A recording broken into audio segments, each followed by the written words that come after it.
आज हम बात करेंगे कार्नो इंजन और कार्नो साइकिल पे। ये जो कार्नो इंजन है ये एक आइडियल हीट इंजन है, ये एक रियल हीट इंजन नहीं है, इसे अचीव कर पाना इम्पॉसिबल है। फिर भी इसका जो इंपॉर्टेंस है ये थर्मोडायनेमिक्स में बहुत बहुत ज्यादा है। हम आगे बात करेंगे ऐसा क्यों है, आप समझ जाएंगे। इसे कॉन्सेप्चुअलाइज किया था निकोलस लियोनार्ड सादी कार्नो ने। पर दुख की बात यह है कि उन्हें अपने जीवन काल में इस काम के लिए कोई वैल्यू नहीं मिला, कोई इंपॉर्टेंस नहीं मिला। तो चलिए थोड़ा बहुत बात कर लेते हैं उन पे भी। उनका जन्म पेरिस में हुआ था, फ्रांस के पेरिस में 1796 में। वो फ्रेंच मिलिट्री इंजीनियर थे और फिजिसिस्ट भी थे। उनका जो एकमात्र किताब है जिसमें कि कार्नो इंजन का उल्लेख मिलता है वो किताब था reflections on the motive power of fire. देखिए, हमने बात किया था कि ये एक आइडियल हीट इंजन है, ये कोई रियल हीट इंजन नहीं है, इसे अचीव कर पाना इम्पॉसिबल है। फिर भी इसका इंपॉर्टेंस ये है कि ये बताता है कि कोई हीट इंजन अगर हो तो उसका मैक्सिमम एफिशिएंसी कितना हो सकता है। और उनके काम का इंपॉर्टेंस आप इससे भी पता लगा सकते हैं कि उनके समय में लोगों को नहीं पता था मैकेनिकल इक्विवेलेंस ऑफ हीट, जो कि हम हीट एनर्जी को वर्क एनर्जी में कन्वर्ट करने के लिए यूज करते हैं। तब लोगों को फर्स्ट लॉ ऑफ थर्मोडायनामिक्स का भी पता नहीं था। और उस समय law of conservation of energy वो तो आ तो गया था, लेकिन वो कंट्रोवर्शियल था। तो इन सभी को अगर आप मिला जुला के सोचे तो आप पाएंगे उनका जो काम था ये बहुत इंपॉर्टेंट था। और अफसोस की बात यह भी है कि उनका देहांत बहुत कम उम्र में हो गया था, सिर्फ 36 साल की उम्र में कॉलेरा से उनकी मौत हो गई थी। तो मैं बार बार कह रहा हूं कि उनका जो काम था ये बहुत इंपॉर्टेंट था, क्योंकि वो हीट इंजन्स के मैक्सिमम एफिशिएंसी को बताता है, किसी भी तरह के हीट इंजन को। जब वो काम कर रहे थे तब हीट इंजन का जो वैल्यू है लोग समझने लगे थे। लोग तरह तरह से हीट इंजन का जो एफिशिएंसी है उसे बढ़ाने का कोशिश कर रहे थे। फ्यूल चेंज करके, कंस्ट्रक्शन चेंज करके इंजन का एफिशिएंसी को बढ़ाने का कोशिश किया जाता था। लेकिन कार्नो ने यह प्रूव कर दिया कि आप कुछ भी कर ले, आपका हीट इंजन का जो मैक्सिमम एफिशिएंसी है ये सिर्फ डिपेंड करता है किस टेम्परेचर में वो काम कर रहा है। और इसका जो इक्वेशन है एफिशिएंसी का वो कुछ इस तरह का है, efficiency is equal to 1 minus TC over TH. इस टीसी और टीएच पे हम आगे बात करेंगे।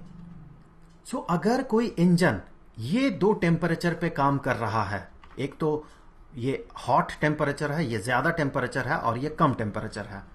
सो अगर ये इन दो टेम्परेचर्स पे काम कर रहा है तो इसका एफिशिएंसी इससे ज्यादा हो ही नहीं सकता है। आप कुछ भी कर ले, आप उसका कंस्ट्रक्शन बदल दे, आप फ्यूल चेंज कर दे, अंदर स्टीम के जगह कोई और गैस यूज कर ले, कुछ भी कर ले, एफिशिएंसी इससे ज्यादा नहीं हो सकता है। यही है कार्नो इंजन का या कार्नो साइकिल का इंपॉर्टेंस। तो चलिए देखते हैं ये कार्नो साइकिल है क्या और ये कार्नो इंजन कैसे काम करता है। तो इसके लिए रहता है एक सोर्स जो कि TH टेम्परेचर में होगा, जो कि यहां पर दिख रहा आपको। और इसमें एक होता है सिंक, हम बात करेंगे ये सोर्स और सिंक क्या है, जो कि TC टेम्परेचर में होता है, जो कि यहां पर रिफ्लेक्टेड है। और एक होता है इंसुलेटर, ये है इंसुलेटर। और इसमें रहता है एक कंटेनर जिसके अंदर की स्टीम हो सकता है, कोई गैस हो सकता है। ये क्या करता है, ये जो सिस्टम है ये क्या करता है, ये सोर्स से हीट लेता है, कुछ हीट एनर्जी ये सोर्स से लेता है और कुछ हीट एनर्जी ये सिंक में छोड़ देता है। और बीच में जो बचा हुआ एनर्जी है, कुछ एनर्जी जो इससे लिया, मान ले ये Q1 हीट एनर्जी अब्सॉर्ब कर रहा है और सिंक में Q2 हीट एनर्जी रिलीव कर रहा है। तो इस बीच जो एनर्जी का डिफरेंस है वो इस सिस्टम के द्वारा काम में कन्वर्ट हो जाता है। अब ये जो पूरा सिस्टम है, इसका जो बेसिक फीचर्स है, इसमें थोड़ा बात कर लेते हैं।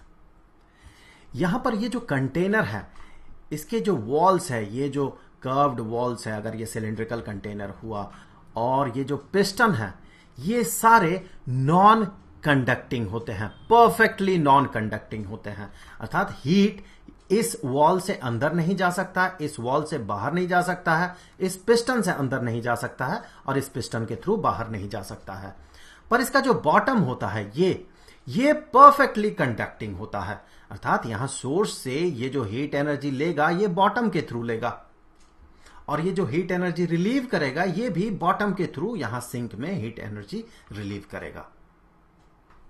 और ये जो सोर्स और ये सिंक होता है, इनका हीट कैपेसिटी जो होता है, ये इनफाइनाइट होता है, बहुत ज्यादा होता है। इसका कारण ये है कि देखिए, इस सिस्टम को इस सोर्स के ऊपर रख के काम करवाना है।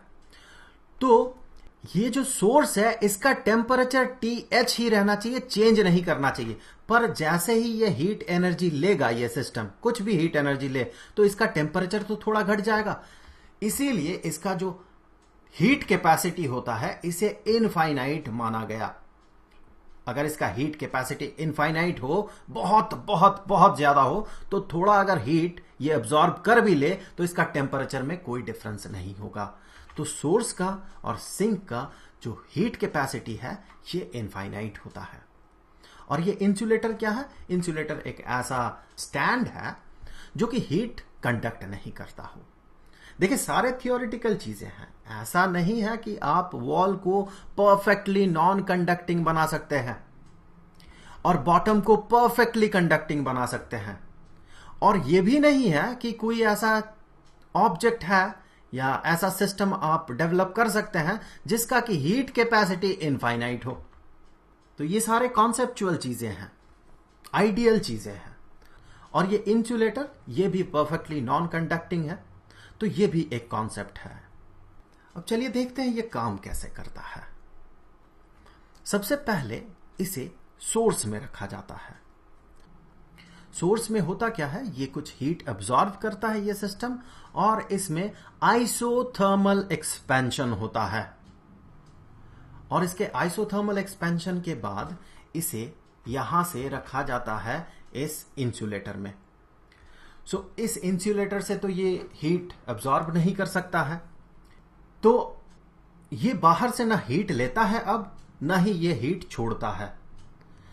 अब इसमें अगर कोई थर्मोडायनामिक चेंज होता हो तो वो एडियाबैटिक चेंज होगा। अब इसमें होता है एडियाबैटिक एक्सपेंशन। पहले स्टेप में आइसोथर्मल एक्सपेंशन होता है, फिर इस स्टेप में होता है एडियाबैटिक एक्सपेंशन। उसके बाद इसे रख दिया जाता है सिंक में। सिंक में जाके ये क्या करता है, कुछ हीट एनर्जी लूज कर लेता है, और इसमें होता है आइसोथर्मल कंप्रेशन।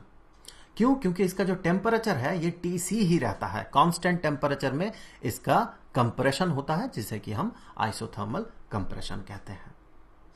उसके बाद इसे वापस इस इंसुलेटिंग स्टैंड में रखा जाता है, और इसमें होता है एडियाबैटिक कंप्रेशन। इसका एडियाबैटिक कंप्रेशन कुछ इस तरह का होता है कि इसका जो स्टेट होगा, इसका टेम्परेचर, प्रेशर, वॉल्यूम का जो स्टेट है, वो वापस से फर्स्ट स्टेप में जो था या फर्स्ट स्टेज में जो था उसी कंडीशन में आ जाता है। अब ये वापस इसमें होता है आइसोथर्मल एक्सपेंशन, फिर एडियाबैटिक एक्सपेंशन, फिर आइसोथर्मल कंप्रेशन, फिर एडियाबैटिक कंप्रेशन, और वापस ये आ जाता है अपने प्रीवियस स्टेज में, फर्स्ट स्टेज में। तो इस तरह से साइक्लिक प्रोसेस चलते रहता है। और इसका जो एक्सपेंशन होता है, ड्यूरिंग दैट एक्सपेंशन, चाहे वो आइसोथर्मल हो चाहे वो एडियाबैटिक हो, इसमें ये काम करता है। चलिए हम आगे काफी बात करेंगे इस पे। तो एक बार देख लेते हैं कि इसमें जो चेंजेस होता है, थर्मोडायनामिक चेंजेस, उन चेंजेस को हम कैसे प्रेशर वॉल्यूम ग्राफ में रिप्रेजेंट करेंगे, और फाइनली हम कैसे ये प्रूव कर पाएंगे कि जो एफिशिएंसी है इस इंजन का, इस कार्नो इंजन का, ये एफिशिएंसी इस टर्म के बराबर है। तो सबसे पहले क्या होता है, सबसे पहले होता है आइसोथर्मल एक्सपेंशन, और उसे हम प्रेशर वॉल्यूम ग्राफ में भी रिप्रेजेंट करेंगे। तो सबसे पहले आइसोथर्मल एक्सपेंशन, अगर इस सिस्टम को हम रिप्रेजेंट करें तो मान ले शुरू में इसका प्रेशर P1 था, इसका वॉल्यूम V1 था और टेम्परेचर इसका TH था। यहां से इसका आइसोथर्मल एक्सपेंशन होता है और इसका प्रेशर और वॉल्यूम चेंज कर जाता है, चेंज करके होता है P2 V2 और टेम्परेचर इसका उतना ही रह जाता क्योंकि ये आइसोथर्मल एक्सपेंशन है और इस प्रोसेस में ये कुछ काम करता है। तो यहां पर हमने इसे रिप्रेजेंट किया है इस आइसोथर्म से। जो कर्व आइसोथर्मल चेंज को रिफ्लेक्ट करता है उसे आइसोथर्म कहा जाता है। सो यहां इस पॉइंट A से लेके इस पॉइंट B तक इसे हम कहेंगे आइसोथर्म। इसके बाद क्या होता है, इसके बाद होता है इसमें एडियाबैटिक एक्सपेंशन। सो एडियाबैटिक एक्सपेंशन इसमें होता है कुछ ऐसा। अब इसका प्रेशर वॉल्यूम चेंज कर जाएगा, साथ में इसका टेम्परेचर भी चेंज कर जाता है। सो प्रेशर हो जाता है P3, वॉल्यूम V3 और इसका टेम्परेचर आ जाता है TC में। इस पॉइंट को चलिए नाम दे देते हैं, ये पॉइंट C है।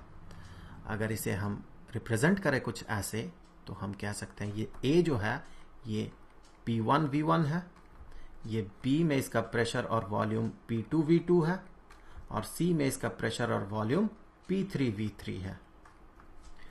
और यहां इस प्रोसेस में इसका जो टेम्परेचर है, इस आइसोथर्म का टेम्परेचर TH है। इसके बाद इसमें क्या होता है, इसके बाद इसमें होता है आइसोथर्मल कंप्रेशन। कुछ ऐसा चेंज होता है इसमें, ये थोड़ा कंप्रेस्ड हो जाता है ये सिस्टम, ये थर्मोडायनेमिक सिस्टम। और ये जो चेंज होता है ये आइसोथर्मल होता है, टेम्परेचर इसका चेंज नहीं होता है। हमने माना प्रेशर इसका हो गया P4, वॉल्यूम हो गया V4 और टेम्परेचर इसका उतना ही रह जाएगा क्योंकि ये आइसोथर्मल चेंज है। सो TC ही रह गया इसका टेम्परेचर। सो इस पॉइंट से हम इस स्टेज को रिप्रेजेंट कर सकते हैं। यह है पॉइंट D जिसमें कि प्रेशर P4 है, वॉल्यूम V4 है और टेम्परेचर इस आइसोथर्म का जो टेम्परेचर है, ये वाला टेम्परेचर, ये TC है। अब क्या होता है, अब इसमें होता है एडियाबैटिक कंप्रेशन, कुछ ऐसा। ये वापस इसी स्टेज में चला जाता है। इसका जितना भी थर्मोडायनामिक पैरामीटर्स है सारे अपने प्रीवियस वैल्यूज को अटेन कर लेते हैं। अब इस ग्राफ में देखिए इस पूरे प्रोसेस में हो क्या रहा है। फर्स्ट स्टेप में A से B तक जिसमें कि आइसोथर्मल एक्सपेंशन हो रहा है, इस स्टेप में ये कुछ इतना काम करता है। अगर इस काम को हम रिप्रेजेंट करें तो हम कह सकते हैं कि वॉल्यूम एक्सिस के साथ ये कर्व जितना भी एरिया सबटेंड करता हो उतना ये काम कर रहा है। तो ये इतना काम कर रहा है इस प्रोसेस में A से लेके B तक। अब B से लेके C तक यहां भी ये कुछ काम करेगा, तो यहां भी ये कुछ काम करता है, वो भी वॉल्यूम एक्सिस के साथ जितना एरिया ये सबटेंड करेगा उतना ये काम करता है। अब देखिए C से लेके D तक, अब इसमें होगा आइसोथर्मल कंप्रेशन। तो चूंकि इसमें आइसोथर्मल कंप्रेशन हो रहा है तो हम कहेंगे अब ये हमें काम करके वापस नहीं देगा बल्कि हमें इस पे काम करना होगा। तो अब हम इसे जितना काम करके देंगे उतना काम को इस ग्राफ से मिटा देते हैं, क्योंकि ये ग्राफ जितना भी शेडेड पोर्शन रहेगा ये बताएगा कि इस सिस्टम ने हमें कितना काम करके दिया। तो फिर इस केस में ये इतना काम वापस ले लेगा, ये सिस्टम वापस ले लेगा इतना काम। मैं पहले शेड कर लेता हूं इसे, ये इतना जो काम है इसे वापस ले लेगा। तो हम यहां से मिटा देते हैं, तो चलिए इसे मिटा देते हैं। इतना काम इसने वापस ले लिया during this isothermal compression, system में वापस चला गया। अब आगे क्या होगा, पॉइंट डी से लेके पॉइंट ए तक अब होगा एडियाबैटिक कंप्रेशन। इस समय भी ये काम करके नहीं देगा ये सिस्टम, बल्कि इस सिस्टम पे काम करना होगा। और कितना काम करना होगा, इतना काम करना होगा। तो हम ये मानेंगे कि सिस्टम ने हमें जो काम करके दिया था उसी से इसने कुछ काम ले लिया, तो अब इतना काम चला गया सिस्टम के अंदर, इस थर्मोडायनेमिक सिस्टम के अंदर। तो फिर ये जो पूरा प्रोसेस है, इस प्रोसेस के एक साइकिल में ये थर्मोडायनेमिक सिस्टम हमें इतना काम करके देता है। एक बार चलिए लिख लेते हैं कि ये कितना काम करके देता है, किस किस प्रोसेस में। सो हर जगह हम लिखेंगे work done by the system. देखिए, आपके टेक्स्ट बुक के हिसाब से हो सकता है कहीं पर आपको मिले work done on the system, कहीं पर मिले work done by the system. सबसे बेहतर तरीका होता है कि आप एक कन्वेंशन लेके चलें। हम लोग यहां पर एक कन्वेंशन लेके चलेंगे, वो ये है कि work done by the system, कहीं वो पॉजिटिव होगा, कहीं वो नेगेटिव होगा। अगर सिस्टम पे काम करना पड़े तो वो नेगेटिव टर्म होगा, अगर सिस्टम काम करके दे तो वो पॉजिटिव टर्म होगा। सो कंफ्यूजन कम होगा उससे। So work done by the system, ये है हमारा कन्वेंशन। तो फर्स्ट स्टेप में जहां पर आइसोथर्मल एक्सपेंशन हो रहा है, यहां पर ये काम करके हमें दे रहा W1 मान ले। नेक्स्ट स्टेप में एडियाबैटिक एक्सपेंशन में हमने माना इसने हमें काम करके दिया W2। उसके बाद आता है आइसोथर्मल कंप्रेशन, जहां पर कि ये काम लेता है। फिर भी हम मानेंगे कि ये जो सिस्टम है थर्मोडायनामिक सिस्टम, ये हमें काम करके दे रहा W3, तो ये W3 एक नेगेटिव टर्म होगा। उसी तरह से ये अगर W4 हुआ इस एडियाबैटिक कंप्रेशन के प्रोसेस में work done by the system, ये अगर W4 हुआ तो ये भी एक नेगेटिव टर्म होगा। अब एक चीज और देख ले कि यहां पर अगर मान ले इस आइसोथर्मल प्रोसेस में इस सिस्टम ने कुछ हीट एनर्जी एब्जॉर्ब किया, जो कि है मान ले Q1। तो चूंकि ये आइसोथर्मल प्रोसेस है तो इसका टेम्परेचर नहीं बढ़ रहा, तो इसका इंटरनल एनर्जी भी नहीं बढ़ रहा। तो हम कह सकते हैं पूरा का पूरा heat absorb is equal to work done. तो यहां से हम कह सकते हैं Q1 is equal to W1। अब फिर से एक आइसोथर्मल प्रोसेस आएगा, जो कि ये प्रोसेस है, यहां से लेके यहां तक। इस प्रोसेस में यहां भी आइसोथर्मल चेंज हो रहा। तो इस प्रोसेस में इन रियलिटी होगा क्या, कुछ हीट एनर्जी यहां से बाहर निकलेगा सिंक में, पर हम ये मानेंगे कि कुछ हीट एनर्जी इसे मिला Q2। Obviously Q2 negative term होगा, जैसे ये W3 नेगेटिव होगा वैसे ही Q2 भी नेगेटिव होगा। चूंकि आइसोथर्मल प्रोसेस है तो फिर से वही बात कि इसका इंटरनल एनर्जी नहीं बढ़ेगा। यहां जो इंटरनल एनर्जी होगा इसका, यहां भी इस गैस का उतना ही इंटरनल एनर्जी होगा। तो यहां से कह सकते हैं हम कि Q2 is equal to W3। चलिए अब हम मैथमेटिकली इवैल्यूएट करेंगे कि ये W1, ये W3, ये W2 और W4 होगा कितना, और फाइनली हम देखेंगे कि इसका जो एफिशिएंसी है वो होगा इतना। तो आगे बढ़ते हैं। चलिए, सबसे पहले इसमें होगा आइसोथर्मल एक्सपेंशन, और हम कह सकते हैं कि W1 इज इक्वल टू, जैसे कि हमें पता है आइसोथर्मल एक्सपेंशन में वर्क डन ये होता है, ये डिपेंड करेगा इसके इनिशियल स्टेज के प्रेशर वॉल्यूम पे और फाइनल स्टेज के प्रेशर वॉल्यूम पे, और साथ ही साथ ये डिपेंड करेगा इसके टेम्परेचर पे भी। और इसका जो इक्वेशन होता है ये होता है N इंटू R इंटू जिस टेम्परेचर में ये काम कर रहा है TH into natural log of final volume जो कि V2 है डिवाइडेड बाय इनिशियल वॉल्यूम जो कि V1 है। ये सिस्टम इतना काम करके देगा। W3 देखें, W3 कन्वेंशन के हिसाब से हमने माना है कि ये सिस्टम काम करके देगा हमें, तो फॉर्मूला वही होगा N into R into TC, क्योंकि अब ये काम कर रहा है TC टेम्परेचर में, into natural log of final volume, यहां पर V4 है फाइनल वॉल्यूम, इस स्टेज में देखें इसका वॉल्यूम V4 है, तो final volume divided by initial volume जो कि है V3। यहां पर मैं आपको बता दूं ये N है नंबर ऑफ मोल्स जो कि इस सिस्टम में है, ये R ये गैस कांस्टेंट है।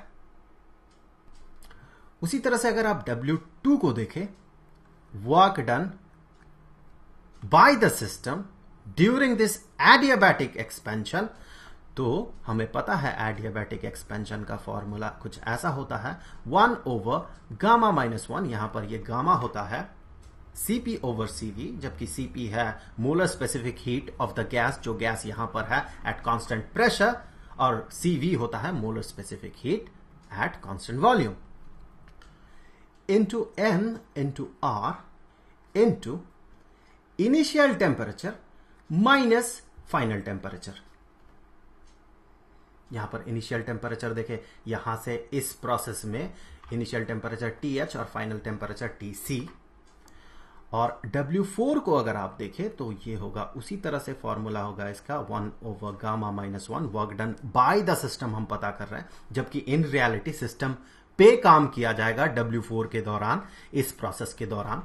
पर कन्वेंशन के हिसाब से हम हमेशा मानेंगे कि ये जो वर्क डन है ये बाय द सिस्टम है, कहीं पॉजिटिव तो कहीं नेगेटिव। सो ये 1 over gamma minus 1 into N into R into initial temperature TC minus final temperature TH। अच्छा, H को हमने स्मॉल लेटर में इंडिकेट किया था, तो यहां पर ये स्मॉल लेटर में H।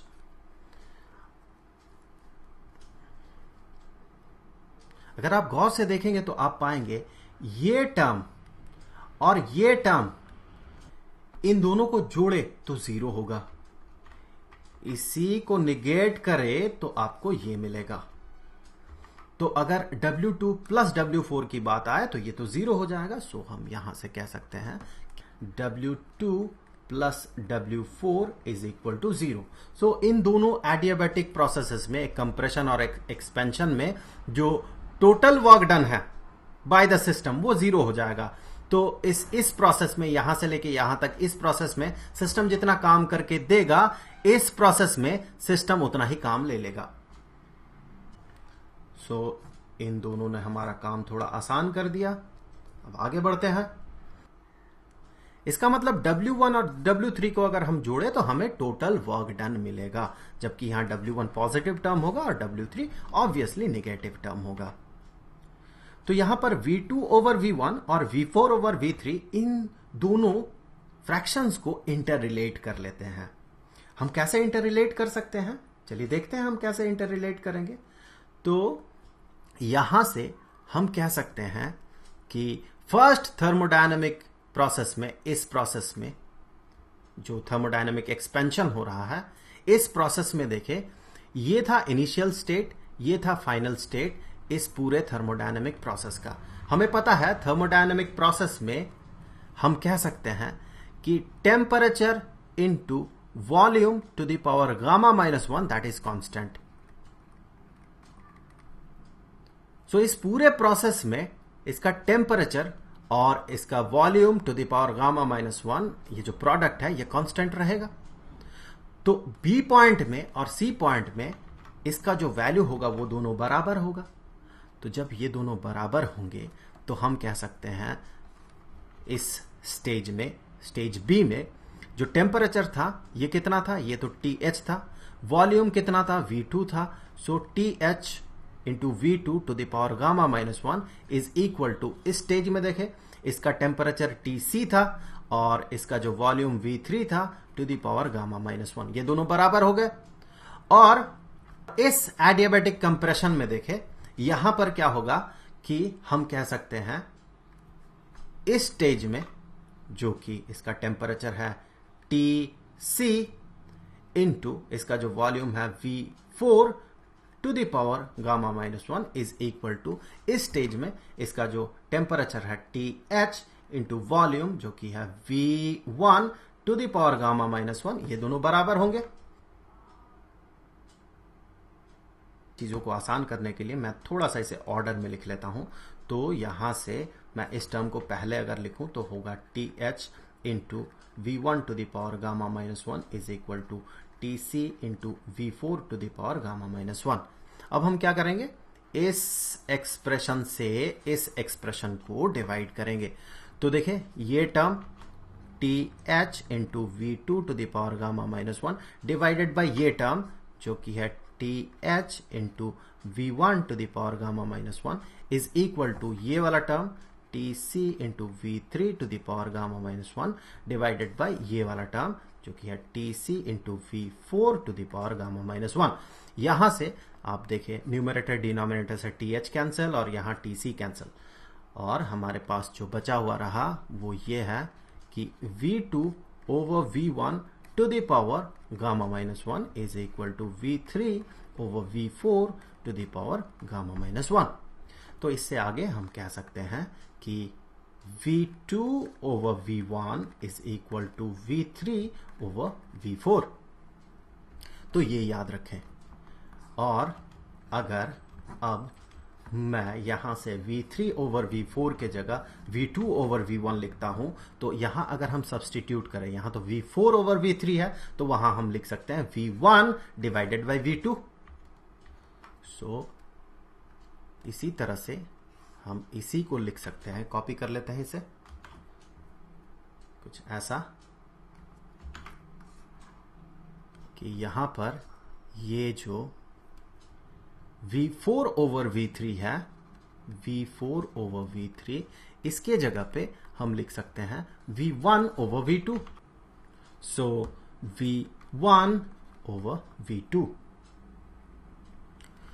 तो फिर टोटल वर्क डन जो है, टोटल वर्क डन, ये सिस्टम जो टोटल काम करेगा W is equal to W1 plus W2, that is equal to N into R into TH into natural log of V2 divided by V1, ये तो पहला expression है, प्लस यहां से अगर आप देखें यहां V1 ओवर V2 है। हम क्या करेंगे, इसे हम इसी एक्सप्रेशन को तो ऐसे भी लिख सकते हैं कि ये है V2 over V1 to the power -1। और log के रूल में हमें पता है कि log of x to the power y, log of x to the power y base कुछ भी हो, can be written as y into log of x। तो उसी लॉजिक से ये -1 को हम यहां पर लिख सकते हैं माइनस, अर्थात -1 मल्टीप्लाई कर सकते हैं, तो ये पूरे एक्सप्रेशन के साथ मल्टीप्लाइड हो जाएगा -1। सो यहां से इस -1 को हटा दे। तो जब इन दोनों को हम जोड़ेंगे तो यहां ये ना जुड़ के ये निगेटेड हो जाएगा, -n r t c into natural log of V2 over V1। तो इसे हम कुछ ऐसे लिख सकते हैं, n into r into TH minus TC into natural log of V2 over V1। यहां से हमने इसे और इसे कर दिया कॉमन आउट, ये हो गया कॉमन आउट, दोनों ही एक्सप्रेशन में है, और ब्रैकेट के अंदर TH माइनस TC। तो ये तो हो गया work done by the system. अब एफिशिएंसी हम कैसे पता लगाते हैं, एफिशिएंसी होगा कितना एक सिस्टम का। यहां पर मान ले आपके पास एक इंजन है, ये जो इंजन है ये सराउंडिंग से Q1 हीट ले रहा है और ये टोटल वर्क W करके दे रहा है, टोटल वर्क, और ये बाहर छोड़ दे रहा है Q2। तो आप इसका एफिशिएंसी कैसे पता लगाएंगे? क्या आप इसे ऐसे पता लगाएंगे कि efficiency is equal to work done divided by net heat received, अर्थात क्या ये एफिशिएंसी होगा W divided by Q1 minus Q2, क्योंकि Q2 को तो इसने छोड़ दिया है। अगर ऐसा हुआ तो फिर एफिशिएंसी हमेशा हर चीज का 100% ही रहेगा, 1 ही रहेगा एफिशिएंसी। क्यों? क्योंकि अगर आप सिंपली देखें, ये इतना हीट लिया, इतना इसने छोड़ दिया, बाकी जो बचा ये काम में एप्लीकेबल हो गया। तो हमेशा W is equal to Q1 minus Q2 ही होगा। इसीलिए एफिशिएंसी जब किसी मशीन का पता लगाया जाता है तो एफिशिएंसी कुछ ऐसा पता लगाया जाता है कि वर्क डन डिवाइडेड बाय उसने जितना हीट अब्सॉर्ब किया सोर्स से, इसने Q1 हीट लिया सोर्स से। अब ये कितना छोड़ रहा है, कितना कम छोड़ रहा है, कितना ज्यादा छोड़ रहा है, कितना बर्बाद कर रहा है हीट, इसी पे तो इसका एफिशिएंसी डिपेंड करेगा। तो इसे घटाने का तो कोई मतलब ही नहीं बनता है। सो ये एफिशिएंसी का सही फॉर्मूला नहीं हो सकता है।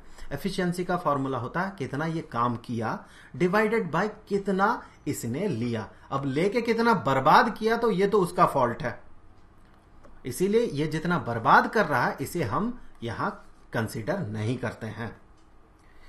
तो उस हिसाब से एफिशिएंसी इज इक्वल टू, इसने जितना काम किया हमने इसे W से रिप्रेजेंट किया था, डिवाइडेड बाय इसने जितना हीट एब्जॉर्ब किया।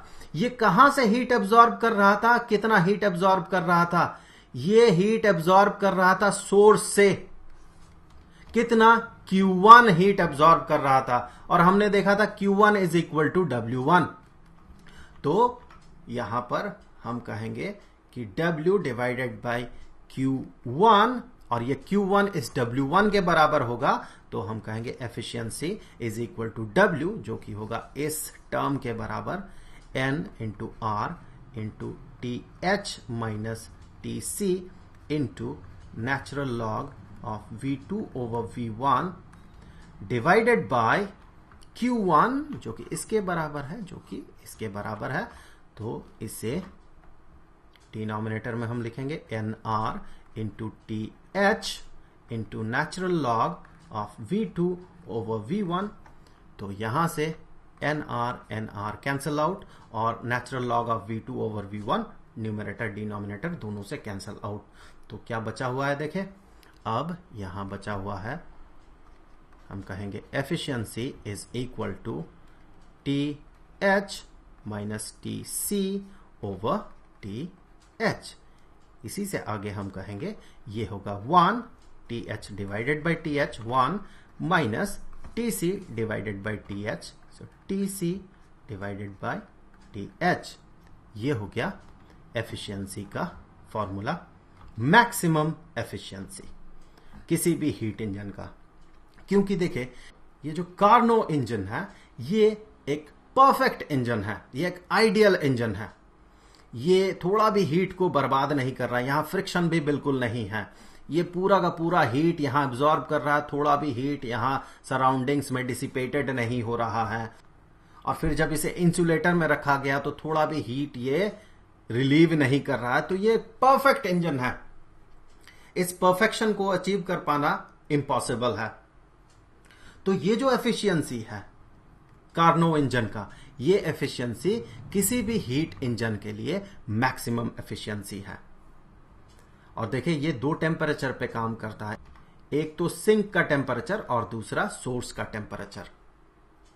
चाहे आपका इंजन का कंस्ट्रक्शन कैसा भी हो, चाहे आप उस थर्मोडायनामिक सिस्टम में किसी भी तरह का गैस यूज करें, सुपर हीटेड स्टीम यूज करें, उससे कोई फर्क नहीं पड़ेगा, ये सिर्फ दो टेम्परेचर पे डिपेंड करेगा।